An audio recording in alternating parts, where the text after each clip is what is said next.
So it's a very significant development. The Prime Minister says police do not need new powers but should increase cooperation to tackle violent disorder. Sir Keir Starmer's been meeting police chiefs to discuss the unrest sparked by Monday's knife attack in Southport. These thugs are mobile, they move from community to community, and we must have a policing response that can do the same.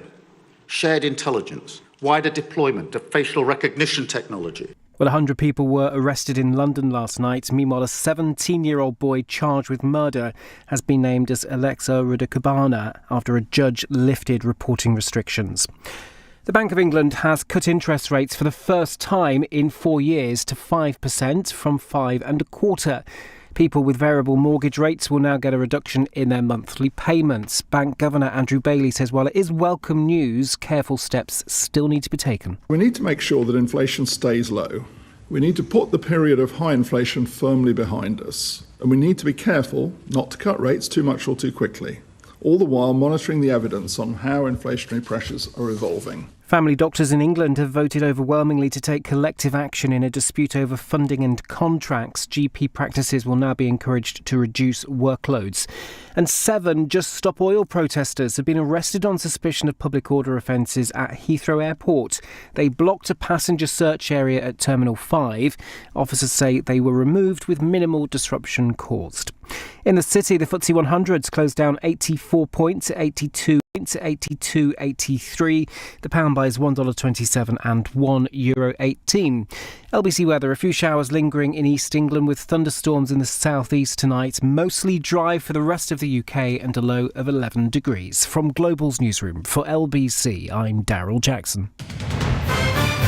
This is LBC from Global, leading Britain's conversation with Simon Marks.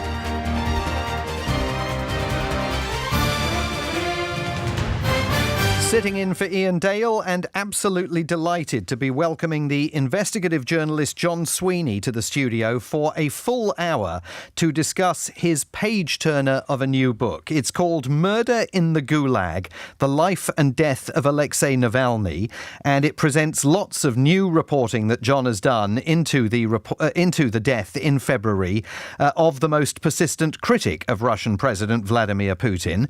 Navalny is often described as Russia's opposition leader, which isn't a formal title that he possessed, but it does accurately describe the role that he tried, struggled and lost his life trying to play. John Sweeney is going to be with us for the full hour. If you have questions about Alexei Navalny, about the state of democracy in Russia, about the state of Vladimir Putin's dictatorial rule, now is your chance to get in on the conversation. 0345 6060973 is the number to call. You can also send your questions on WhatsApp to that same number, or you can text us the old-fashioned way, the relatively old-fashioned way, at 84850. John Sweeney, welcome back to LBC. Congratulations on this book. It is a page-turner. I'll come to Alexei Navalny in a second, but quite by chance you have walked through this studio door on the night of a bit of history between Russia and the West, the largest prisoner swap since the end of the Cold War. Why do you think Vladimir Putin agreed to do it? Well, I asked him, I said, listen, I'm coming on LBC with Simon Marks, and I said, oi, Vlad, can you fix it? That you do Vlad the will fix it for me, yes. Yeah, and Vlad fixed it for me. Oh, no, he didn't. This isn't Panso, but it is a good moment. It's a good moment. And there is, you've got to think about the families of the people who've been saved. I think about Evan, the great reporter for the Wall Street Journal, the other Americans, Paul Whelan, a Marine, also Vladimir Karamurza, heroic Russian dissidents, somebody I've met. I understood that you had Bill Browder on, yes. And Bill Browder did an event at the RAC Club calling on the West to pull its finger out and get Vladimir Karamurza out. And at that event, I said, simply, get him out, because I feared what happened to Navalny was going to happen to him. And Vladimir Kara-Murza's wife has sat in that very chair. I mean, she has been unbelievably courageous during the course of his incarceration. I'm kind of surprised that he was on the list of those released. I can understand Evan Gershkovich. I can understand Paul Whelan from Putin's perspective. But there were tremendous concerns that Vladimir Kara-Murza was going to go the way of Alexei Navalny. Well, I think fair play to Joe Biden on this, for hanging out, and also to Scholz, the Chancellor of Germany, because there's lots of Russian scum, frankly, fraudsters, troll merchants, nasty people. The big guy is a guy called Krasikov. And Krasikov is a killer, a murderer, a stone cold killer. And he's part of the swap. I mean, this is a swap. So it's a swap. But, the Russians lock up Evan Gershkovich, who's a very good reporter. They lock up Paul Whelan, who is a businessman, former Marine. They call him a spy. There's no evidence of that. They lock up Vladimir Kara-Murza, who is an honest politician who is trying to tell Russia the truth about Putin's fascist rule. All of the people that the West are getting are good people, and all of the people the Russians are getting are bad people. And Krasikov is... he's one of the killers from The Godfather. The reason why Vladimir Putin does this, the master of the Kremlin, is it's very simple. He says to his killers, go and kill in the West, and if you get caught, don't worry, we'll get you back. We've got your back. We'll get you back. And they do this again and again and again. And Donald Trump, who, of course, according to the CIA, got elected in 2016 thanks to Russian interference, thanks to Russian bots, thanks possibly to Russian dark money. All of this is, I think it's a finding of the American intelligence community that happened. He's saying this is a bad deal. But, of course, when Trump met Putin in Helsinki, if you remember the pictures, Simon, it looked to me as if Trump was the blackmail victim and Putin was the blackmailer. I mean, Trump is incredibly cocky, but with Putin, he was all over him, and they had a one-to-one meeting, and there were no Americans there, no American translator, just Trump and the Russians. None of that is good. So I think that what Trump has said is nonsensical. It is depressing for the future, because I think what will happen is that yet more good Westerners, Americans, whatever, will be arrested and locked up and used as hostages. So the fundamental message is we've got to arm ourselves, we've got to help the Ukrainians, we've got to stand up to Putin, we've got to enforce sanctions properly, because otherwise this sorry mess will happen again and again and again. Well, this is what I was going to ask you. I mean, I've spoken to former senior officials at the State Department who have said, do not even think under current circumstances of sending a reporter or a journalist to Moscow. Do not even think about trying to go back to Moscow. I lived in Moscow for 2.5 years in the early 90s. I travelled there. How's your Russian? My Russian is not as good as it used to be. Я говорю по-русски, как испанская корова. Я глупый гном. Извини. This could get very ugly. Okay. Anyway, so я глупый, I ought to say, I've just said, извини, я говорю по-русски, как испанская корова, я глупый гном. I speak Russian like a Spanish cow. I'm a stupid dwarf. Perfect for all those people running their simultaneous translation software programs. But look, those of us who have been in and out of Russia over the years are basically all now being told, don't even think about going. And if you do have a tie to an American publication or you are an American passport holder, even if you're a basketball player like Brittany Griner, presumably tonight, they're eager to get more of them into the Russian prison system. Yeah, so we're dealing with a fascist state which likes picking people up, arresting them. There is no rule of law in Russia. There is the rule of the Kremlin. And so people get picked up and they become hostages. And that's what's happened. This is a hostage swap. And we have given the Russians killers and the Russians have given us back good people. Listen, if it was my call, I would have done the same. In particular, all of us who follow Russia closely were very, very worried about Vladimir Kara-Murza. And so it's wonderful. Also, Ilya Yashin and some of the less well-known but very, very good people who supported Navalny, not all of them, but some of them are also on that plane out. And so that is great news. And I am delighted this has happened. But there is a dark lining to this silver cloud in that Putin has got away with something evil. It's necessary for the West to have done this, but we should be mindful of who we're dealing with. And it's notable, I don't know if you've seen this, but President Biden reached out and called Yulia Navalny, Alexei Navalny's widow, tonight to tell her personally the news of these prisoner releases, which this prisoner swap, which, as you say, includes some people who worked for her late husband. Let's turn this conversation to what we thought we were going to spend the full hour talking about, and that is your new book, Murder in the Gulag, The Life and Death of Alexei Navalny. Let's go back to the beginning.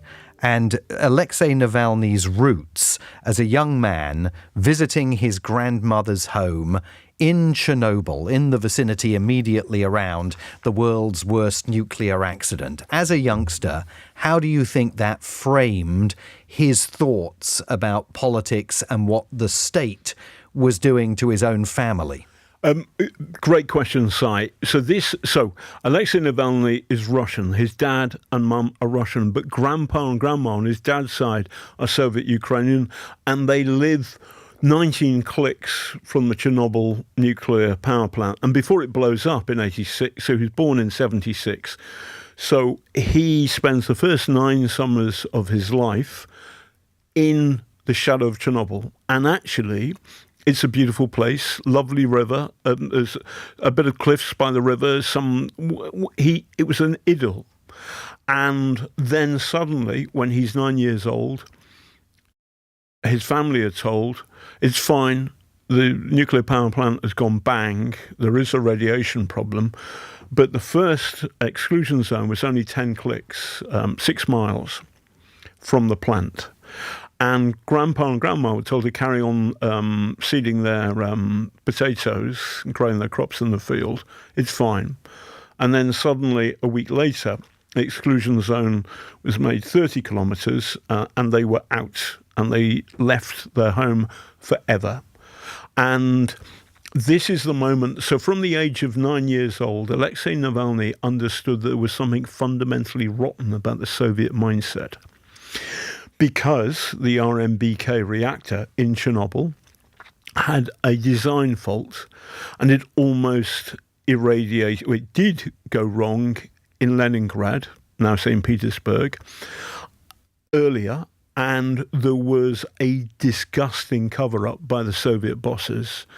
There was no proper explanation that there had been a terrible radioactive leak, and there was no proper addressing of the problems in the system of the reactor. And so the same thing happened again, but far worse.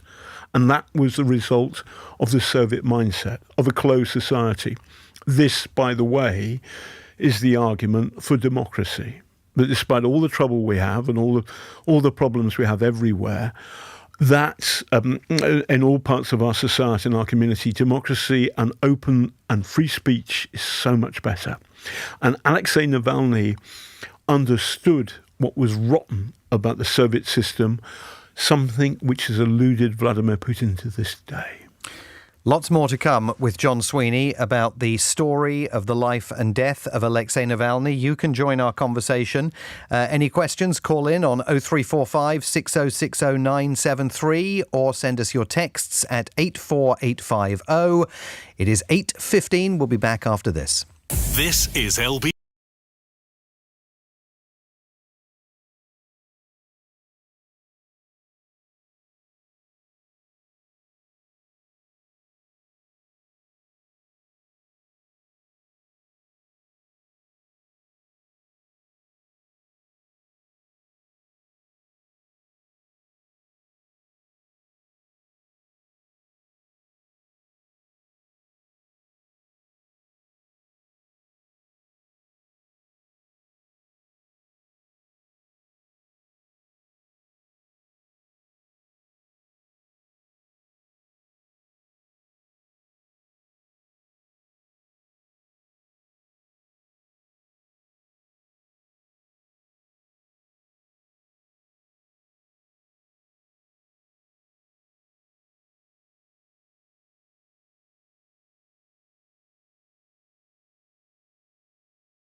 Happy every time. Simon Marks on LBC. Call 0345 6060 973. Continuing our conversation with John Sweeney about his new book, Murder in the Gulag, The Life and Death of Alexei Navalny.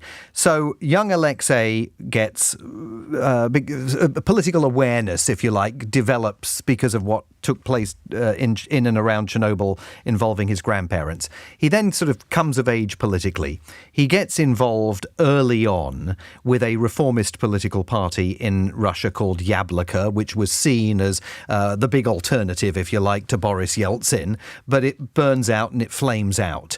He then wanders down a very different path that has raised questions about precisely what motivated Alexei Navalny politically.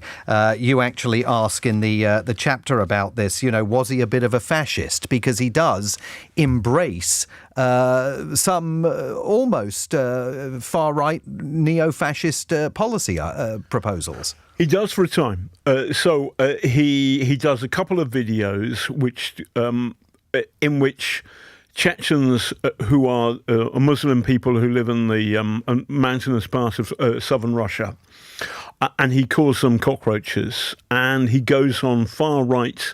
It's called Russian marches.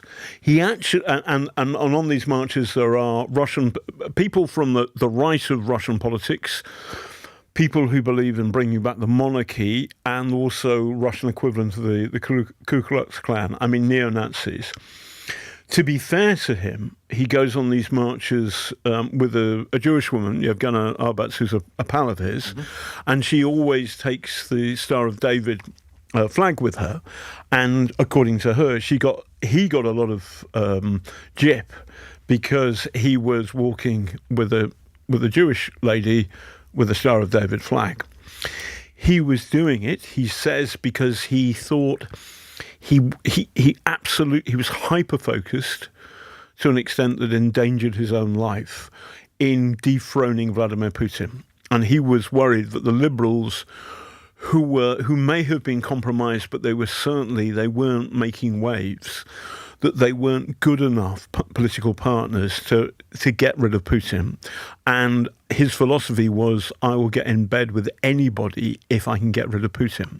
And that led, I think, to a catastrophic misjudgment, which caused him an enormous amount of pain throughout his political career. Well, you actually say in the book it cost him the possibility of winning the Nobel Prize, and may even have cost him his life. I mean, he expressed regret about wandering down this path later on, but it was definitely a curious path to be choosing. He was wrong. He was wrong, and then he went on, and all of my Ukrainian friends will be sort of throwing tomatoes at me if I don't point this out, but he also said when Putin invaded Ukraine the first time in 2014, they took Crimea and they gobbled up the eastern part of the Donetsk and Luhansk oblasts. He was asked, would he return Crimea? And he said, listen, it's not a sausage sandwich. And this was a terrible thing to say.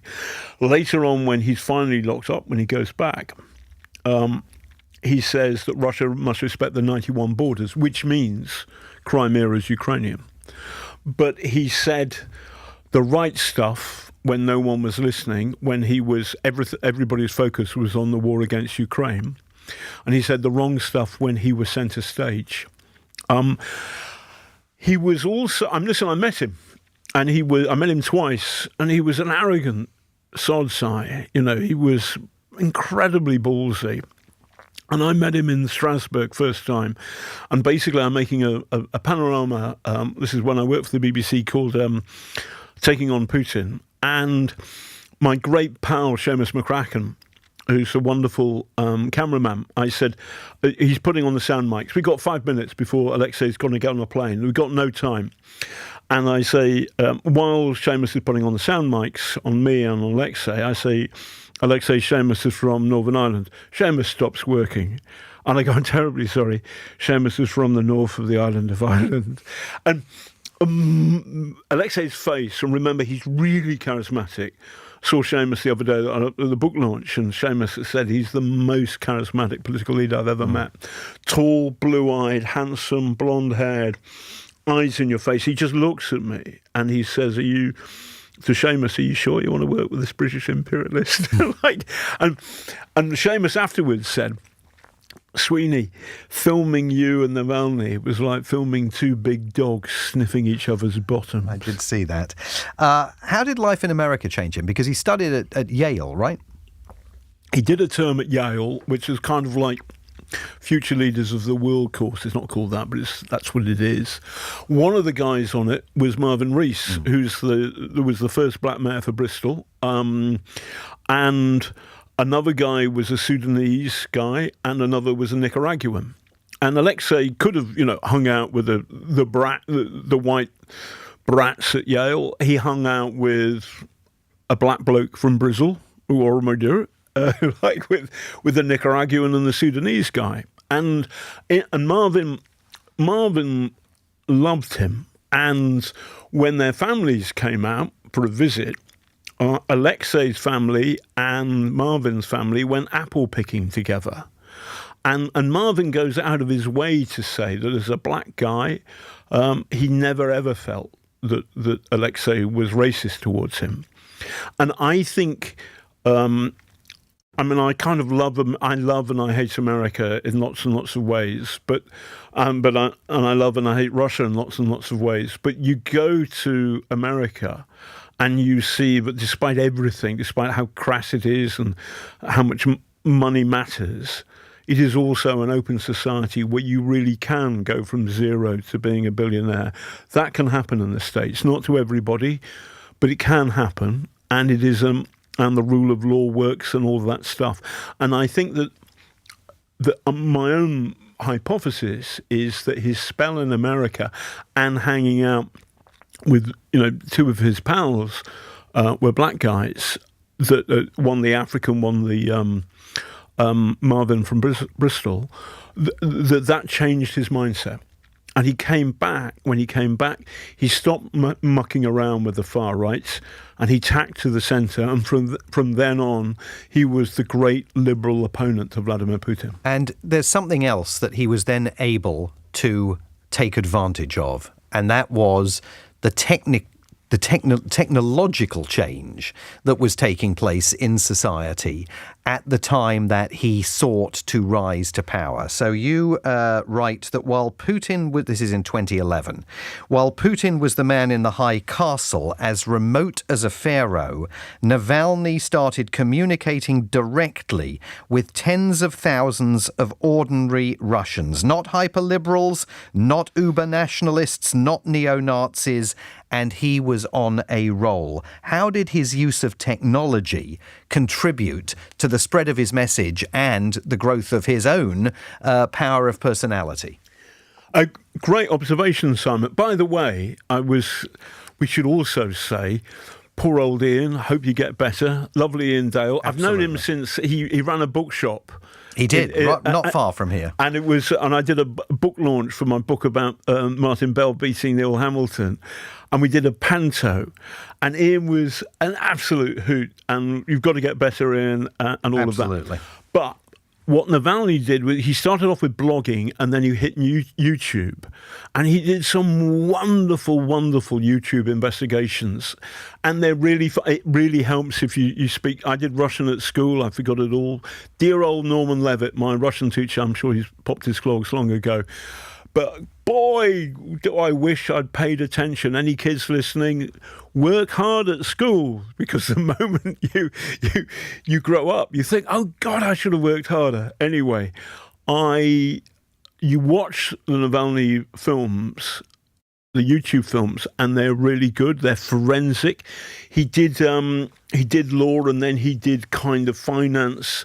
And so what you've got is a really good forensic lawyer, forensic accountant's mind with a great sense of fun, mocking Putin and the Putinist system again and again and again, pointing out how much Putin's oligarchs are stealing from ordinary Russians. And there was a real thing of beauty about it, and power, and tremendous fun. Wonderfully good, entertaining investigative journalism. But it's the beginning of the end, really, for Navalny, isn't it? I mean, you write how Putin must have hated him because he had this ability that Putin did not have to reach out to ordinary people and bring them over to his side. Was that the start of what would ultimately be his undoing and his death in that that Russian prison colony in the Arctic? With Soviet Russian, it's almost the same Freudian thing. slip. Yeah, but it's an entirely understandable slip. So Alexei was, as I said, he was enormously charismatic. Like I was talking about this to Clarissa Ward, who I quote in the book, and both Clarissa and Seamus McCracken, a great BBC cameraman, all three of us were in awe of Alexei's charisma in a way, and I wouldn't, if I met Keir Starmer, I mean, I'd say, hello, Prime Minister, but I wouldn't be in awe of him. The same goes for, I suppose, the only one I would be wary of is Blair, because he was very, very, very good. So it's very rare for somebody like Clarissa and Seamus and I to go, there's something about this man. So he was enormously charismatic with an incredible sense of self-belief and real courage. And again, this hyper-focus on, I want to get rid of Putin. I want ordinary Russians to understand there is no future in Russia until we get rid of Putin. We've got a call from Michael in Broadstairs who has a question for John Sweeney, and you can also ask a question of John Sweeney by doing what Michael's done, calling 0345 6060 973. Michael, what would you like to ask? Yes, I'd just like to ask what the West can actually do to rid the world of Putin, either by direct action or maybe some planned accident. So the problem is, good question. The problem is that everybody around Putin has been around him for decades. That he is, by the way, I'm absolutely confident he has a double, and I've tweeted about that. If you have a look at go backwards on my Twitter stuff, it's at John Sweeney Raw. He has a double, and the tell is, the double presses the flesh with the public. The real Putin never, never, never does. Simon's nodding. And there is a massive security screen about this, about Putin. He goes to the unbelievable lengths. So, for example, he's paranoid about Western powers, Western intelligence agencies understanding his health. So when he went to see Macron, I think in about 2019 in the Élysée Palace in Paris, there was a man who went with him into the toilet. 7 men went with him to the toilet. And what happened was that Putin went in, did his business, number 2, but a Russian official had gone in and put in a plastic sack in the loo, and then when Putin had left, he picks up the poo in the plastic sack, puts it into a suitcase, and then leaves the toilet. And all 7 of them leave the toilet together. And this story was leaked to Paris Match. But this is a man who is so paranoid about the Western intelligence agencies looking at his poo so they can work out whether he's got cancer or what his health is like. He's that kind of guy. The second problem is that we are Western democracies, and actually our intelligence services, CIA, MI6, they work under the rule of law. They have lawyers, and this is against our rules. And the American rules as well, of course. And the American rules. So, and it needs political sign-off, and nobody's going to do it. So I would put a fiver, no more than that, on one of the oligarchs getting fed up with him because they've lost it. They can no longer park their yachts in the south of France, their bastard spawn at Eton. And they can still hide a fair bit of money in the city of London because we need to burn down Londongrad, and we're not doing that. We're not doing it effectively. But killing Putin, it's a no-no. So more chance of something happening internally than something happening externally. We're going to continue our conversation with John Sweeney about his fabulous book, Murder in the Gulag, The Life and Death of Alexei Navalny, which is a page-turner, but it's also, in a very meaningful sense, a tragedy as well. You can get in on the conversation at 0345 6060 973, or you can text us at 84850, and now at 28 minutes to 9, it's time for the headlines with Daryl Jackson. There's been a massive prisoner swap between Russia and the West, with a joint British-Russian citizen being released. One of those also freed includes high-profile US reporter Evan Gershkovich. Sir Keir Starmer's condemned far-right hatred in the wake of the Southport stabbings. The Prime Minister's announced a new national unit to tackle violent disorder by encouraging police forces to work more closely. And GPs have backed collective action, which could see them limit the number of patients they see each day. Members of the British Medical Association backed the action by 98%. LBC weather, a few showers lingering in the east of England, thunderstorms in the southeast, mostly dry in the rest of the UK, and a low of 11 degrees. This is LB.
Simon Marks on LBC. Text 84850.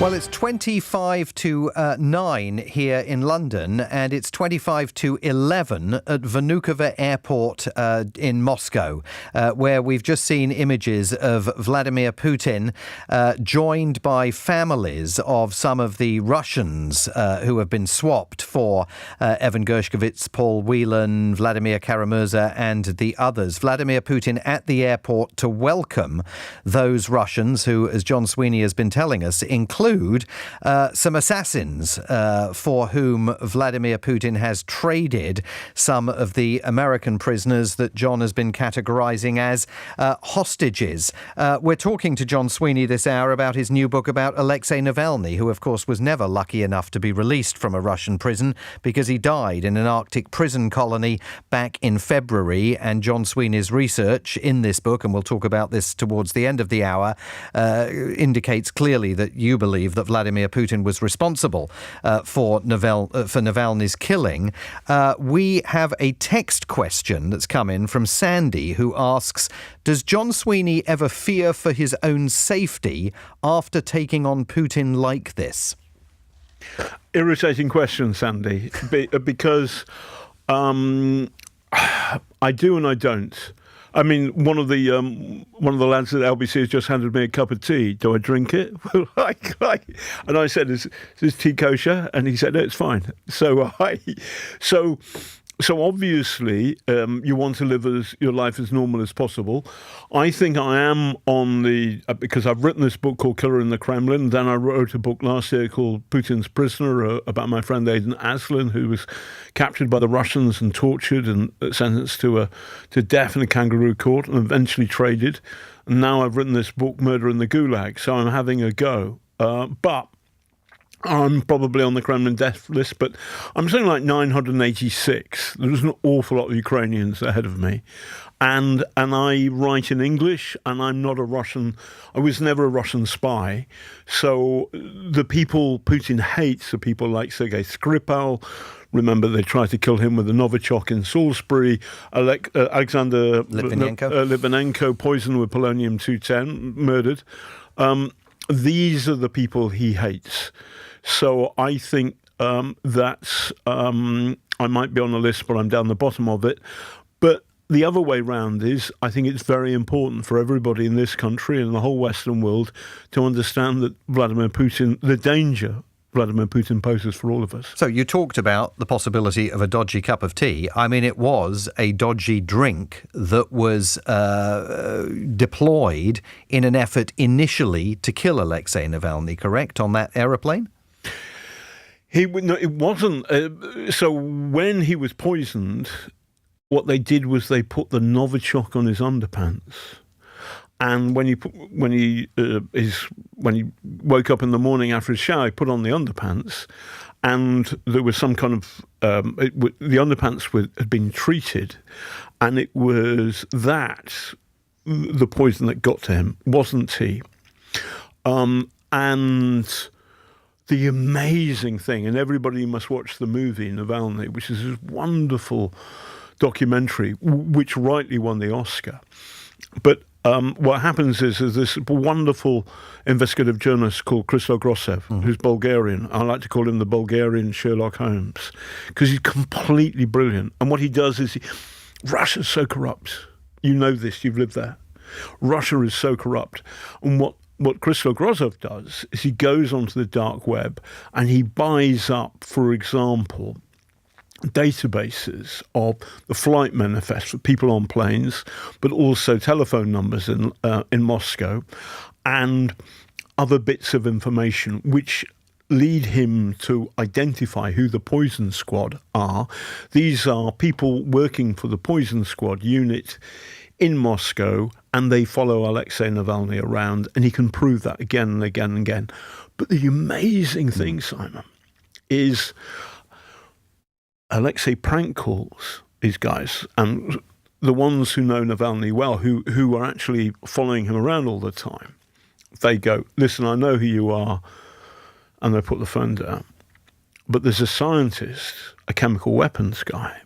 He doesn't follow Navalny around. He's got COVID. It's early. It's too early, like 7 o'clock, whatever.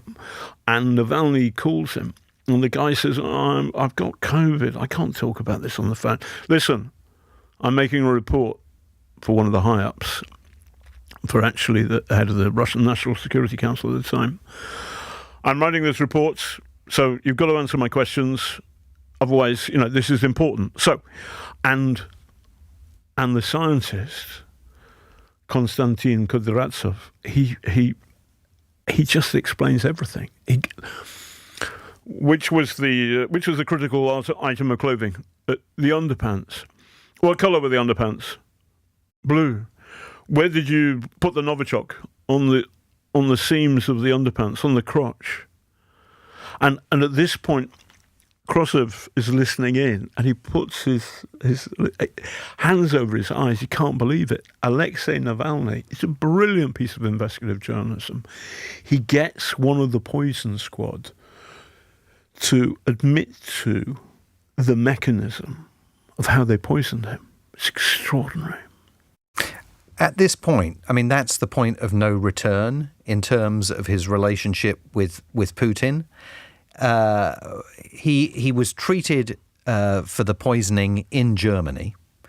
He had the capacity to stay in Germany after being successfully treated, which was a touch-and-go treatment, right? I mean, there was no guarantee of success in that treatment. The question that everybody always asks about Alexei Navalny is why on earth did he then return to Russia? So there are two. The first thing is he was an awkward sod. And you don't stand up to Putin. You don't dream of it without being an awkward sod. And he had a conviction. I have to get rid of Putin. Russia will never be free until I get rid of Putin. And that drove him. And I think there was a kind of heroic madness about it. But there's also a kind of, this is my vision, this is what I'm going to do, and I'm not going to get anything in my way. But it's also true to say that at that point, when he goes back, there are two things that haven't happened. The first of which is Alexei felt he had a good chance of winning the Nobel Peace Prize.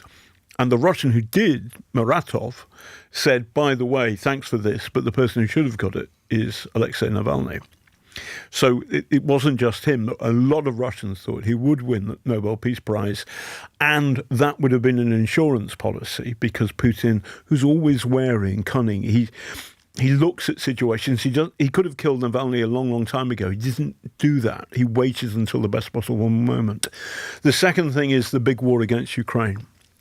It knocks Navalny way off the front pages, right? Really, down the back of the newspaper, of all the newspapers. And we should make the point that in Russia, he wasn't getting any coverage in state media at all. I mean, if you were a Russian and you wanted to follow Alexei Navalny and his activities, you really had to work it. I mean... Yes, you'd have to get VPN, you'd have to basically get your computer to cheat about where you are and then, listen to LBC or whatever. But, so Navalny's calculation was, I'm going to get the Nobel Peace Prize, and he didn't. And he didn't realize that Russia was going to invade Ukraine, the big one. And that invasion knocked Navalny as a story completely off the front pages. So there was an element, it wasn't just a stupid thing to do, there was an element of calculation. He made a gamble with his life, and he lost the bet. Let's take a call. Peter is in Hackney. Peter, what's your question for John Sweeney? Hi, John. It was just the comment you made before the break. So how complicit is the City of London in hiding and laundering Russian criminal wealth? Very complicit, Peter, very complicit. So, for example, there's a guy called Shuvalov, if memory serves, who was at one point deputy Prime Minister of Russia, and Navalny did a brilliant expose of Mrs. Shuvalov using a private jet to fly her dogs to dog shows, some of them in Britain, Windsor, and they were corgis. And Shuvalov at one point buys 2 flats in Whitehall Place, which is part of the National Liberal Club, or used to be part of the National Liberal Club, my club, fantastic club if anyone's listening. And these 2 flats overlook the Ministry of Defence. But Shuvalov bought them through shell companies, so no one in Britain's MOD or MI5 or the police knew properly that the person who owned these flats with a good view of the Ministry of Defence was the Russian Deputy Prime Minister, for example. There are many, many examples of this. And I feel, and I'm passionately in favour of Britain standing up for Ukraine so that Ukraine wins the war. We are not doing enough sanctions. I do not want Britain to go to war with Russia. I don't at all. I don't want the West to do that. I'm terrified by the prospect. But the best way of preventing a war is preparing for one. And one of the things we should do in a serious way is knock Russia off the international banking system. And we and the Americans and Europeans could do that, but it requires political will. And at the moment, we don't do that. And part of the problem is that there are people in the City of London who say quietly in the shadows, don't do that because we like the money. And that certainly pressed on the former Conservative government, and the way it looks as though the same thinking and the same logic is we want to put pressure on the Russians, but not so much as it costs us too much. OK, more from John Sweeney, and we'll hear about the ultimate demise of Alexei Navalny shortly. This is LBC. It is 13 minutes to 9. LBC, this morning on Nick Ferrari at Breakfast. Sir Richard Dearlove was former head of the British Secret Intelligence Service, MI6. The events we've seen after the horrific attack on girls at a dance class in Southport. What can you tell us about Russian fake news websites, Sir Richard? We're in a state of grey warfare with Russia. We may not feel that we are. They certainly think they are. So if these bots have been used to stir up through social media a violent response, I'm not the slightest bit surprised. Is their attitude as grave as you can recall? Yes. Nick Ferrari at Breakfast. Back tomorrow morning from 7. With Vauxhall, the new electric van range designed to energise Britain. LBC.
Calculation. Simon Marks on LBC. Call 0345 6060973. Talking to John Sweeney about his book Murder in the Gulag, The Life and Death of Alexei Navalny, and coming to more of your questions in a moment. But John, take us to that Arctic prison colony where Alexei Navalny finally, and in terms of the timing, surprisingly, met his end. Day before, there's another court case. And what Putin is doing is he keeps on inventing stupid court cases, and Alexei gets jail for longer and longer and longer and longer. And it's a kind of game. He's held in a slammer. He describes it as a kind of concrete dog kennel. The windows so small, even the cobwebs don't move. I mean, hideous torture. Year after year, 2.5, almost 3 years of it. They move him around. He ends up in you can work it out from the name, Simon, the Arctic wolf penal colony. It's up in the Russian Arctic. But he's still, he's still fighting. As a court case, he's in the Arctic wolf penal colony, and he's being videoed or down the line, and journalists can see and film the video feed. And there is a judge in Moscow or someone like this. And at one point, Alexei makes a joke. There's an issue about money, and Alexei says to the judge, well, perhaps you can help me out with your massive salary, which is also a joke because judges aren't paid very much, which is why they're so crooked. Both the guards, the jailers, start giggling at Alexei's wit. So he's so charismatic and so funny, he's getting his own jailers in the worst prison in Russia laughing with him. And that's the last time the world sees him. And the next day he's dead. Now, my previous big book, Killer in the Kremlin, sets out all of the people who are critical of Vladimir Putin who end up murdered. It's a long list. Anna let's go 4. Anna Politivskaya, Natasha Esmerova, Boris Nemtsov, Alexei Navalny, in order. Poisoned, then shot, poisoned, murdered. So we don't know exactly how Navalny died. He's perfectly healthy and cracking jokes. One day, the next day, he's dead. I talked to a source who was a former Western intelligence officer who reached out to his sources in Russia, and they said that in December, Vladimir Putin sits down in a bubble, no notes, no tape recordings, with Bortnikov, the head of the FSB, the new name for the KGB, and commands the execution of Alexei Navalny, and that primary decision is made, and it's down to the now there may be a second moment, let's do it. Shortly after Valentine's Day, it was on the 16th, bang, he's dead. And it was right around the time of the Munich Security Conference as well, when Western officials and policymakers were gathering in Munich to discuss. And also, if it was natural causes, give the body to his mother. Right, which they then refused to do. They didn't do that, and Mum could only bury him after she signed a piece of paper saying it was a death by natural causes. Hello, Shameful. Let's go to the phones. Wayne is in Esher. Wayne, you've got a question for John Sweeney. Yeah, I'll quickly correct you to Dwayne, actually. But I'm sorry, Dwayne. John, huge fan, Red Killer KIK, also NAFO member, a fella. Remind us what day we're up to on VPDFO? So this sounds... I don't know. I am going back to Ukraine in the next few days, and I will... I'm actually going to hit the beach. What is VPDFO for the uninitiated? For Vladimir Putin, do... F, you can work it out, off. Anyway, you asked the question, Si. That'll teach me. So I do a festival, and everybody's invited to. We're doing it again this year on Putin's birthday, October the 7th. Though actually this year we'll do October the 5th and 6th, and it's the Vladimir Putin DFO festival. But Dwayne, what was your question for John beyond that? It was really, could he remember what day the war was up to now? Because I think it's diary day 297 or something. Yes. So what I do is when I can do it from Britain, but I'm waiting till I return to Ukraine. And you can follow this on my Twitter, and it's @JohnSweeneyRaw. I do a daily video diary when I'm in country explaining what's happening. I'm going to Odessa. I'm hitting the beach. I hope the Russians won't hit the beach while I'm there too. And John has done some extraordinarily heroic journalism in Ukraine since the war began. Let's go to Raju in King's Cross. Your question for John Sweeney, Raju. Yeah, hi. Do you know what? There's so many topics to discuss. Am I allowed to talk about the riots yesterday? You are indeed. Yeah. So basically, I'm not white. I was born in this country. I'm an accountant. I was walking down Downing Street. My missus wanted me to do some exercise. So I've been doing it for a while now. And what I saw yesterday was totally, it was so wrong from what was portrayed in the media. I went down there, and what I saw was police. All these people wanted to do was to get together and hold hands and be together to express their anger, but also they wanted to mourn. And the way I saw the police treating British patriots who really, I saw their faces. They looked like they wanted to cry. Well, they may do, Raju, but an element of people. Sorry, go on. Yeah. Well, listen. There is another side to this, is that there were riots in Southport, and the riots were fed by a false report from a website or a blogger who had previously blogged in Russian, saying that the perpetrator of this terrible crime against the 3 kids in Southport was Muslim, and he wasn't, and that was factually untrue. So what's happening here is an awful tragedy has been exploited by Russian dark power to make Britain and Britons hate each other. So whatever you saw of how the police behaved in Whitehall, the primary problem is Russian dark power interfering in British society in a way which I find frightening and very, very disturbing. Remember, my Russian friends get murdered by Putin. Over here, what happens is the Russian dark machine is manipulating us, is making our troubles worse, and no good can come from that. We've got to stand up to Putin.